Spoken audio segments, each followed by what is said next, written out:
There's a moment in life when you have to face a simple truth. No one is coming to save you.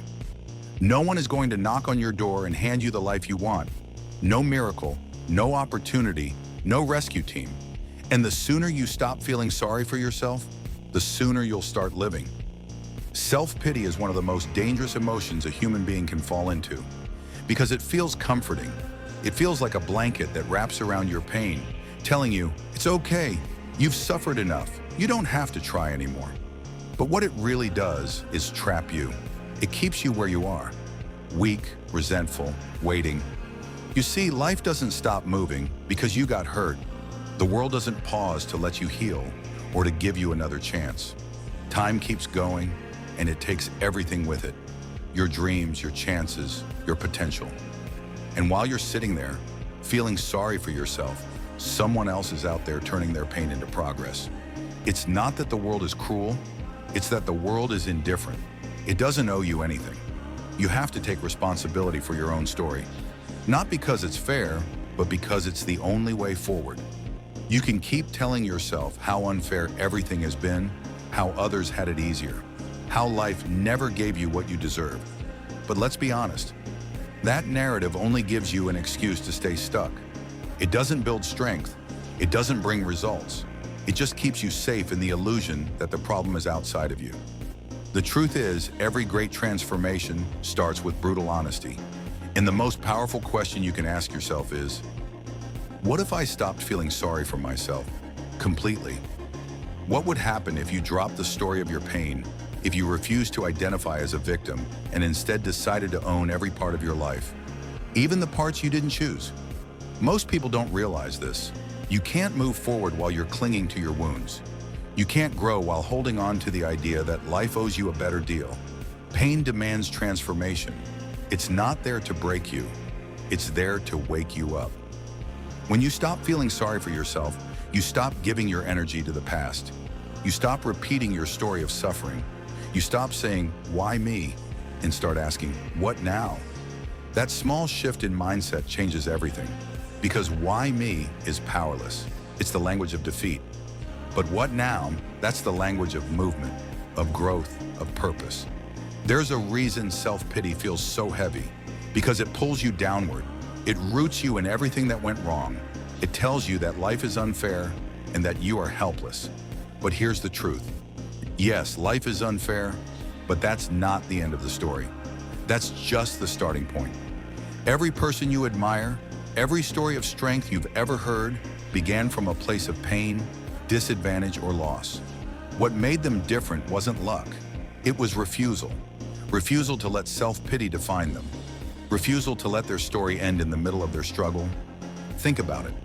When you stop feeling sorry for yourself, you stop being controlled by your emotions. You begin to see that pain as not a punishment. It's information. It's life showing you where you need to grow, what needs to change, what needs to be faced. You can't change the past, but you can change your relationship with it. You can take every disappointment and use it as fuel. You can turn rejection into resilience. You can turn heartbreak into clarity. You can turn loss into purpose. Self-pity blinds you to your potential. It makes you believe that you've already lost, when in reality you're just paused, waiting for your own permission to begin again. The world is not kind to those who wait for sympathy, but it respects those who rise, those who take responsibility even when they had every reason not to, those who say, yes, life hurt me, but I'm still here, I'm still fighting.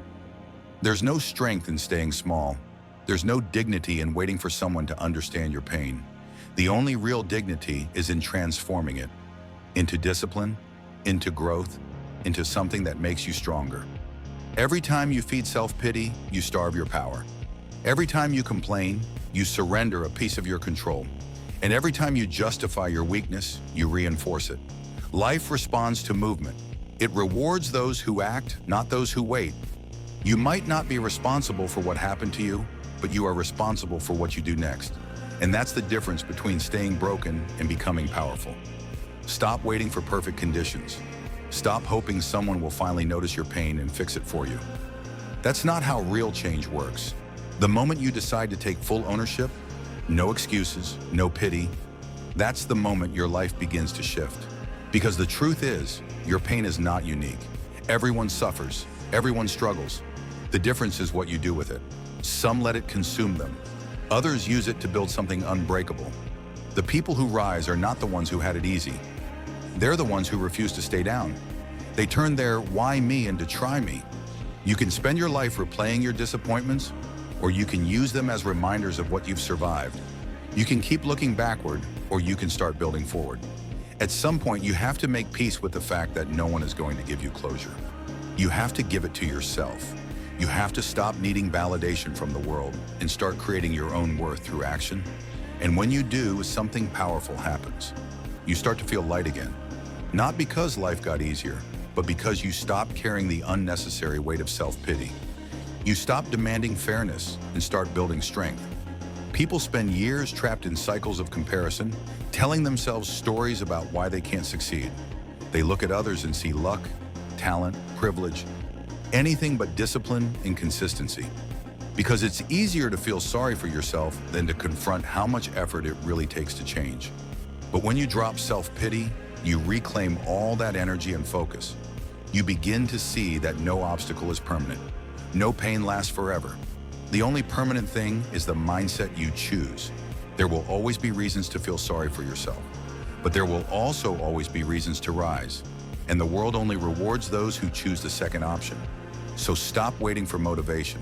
Stop waiting for life to be kind. You're not here to be pitied. You're here to grow, to evolve, to prove to yourself that you can rise no matter what. Maybe you lost something important. Maybe you were betrayed, overlooked, underestimated. Fine, that's life. Now, what are you going to do with it?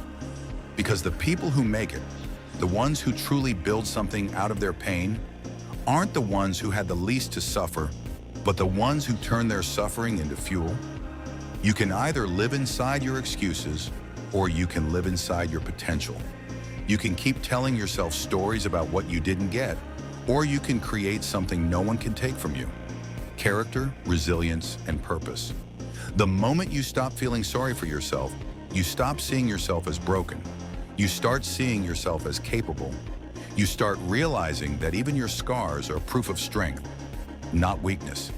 The world doesn't need more people who wait for sympathy. It needs people who move forward regardless. People who show what's possible when you stop complaining and start building. So no, you don't need to feel sorry for yourself.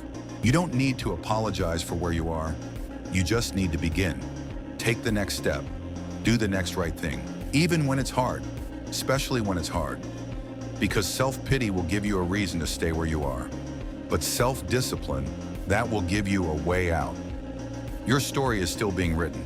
Don't let it end in the chapter of excuses.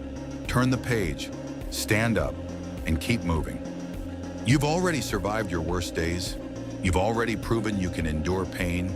Now prove that you can transform it. Stop feeling sorry for yourself. Start becoming the person your struggle was trying to create.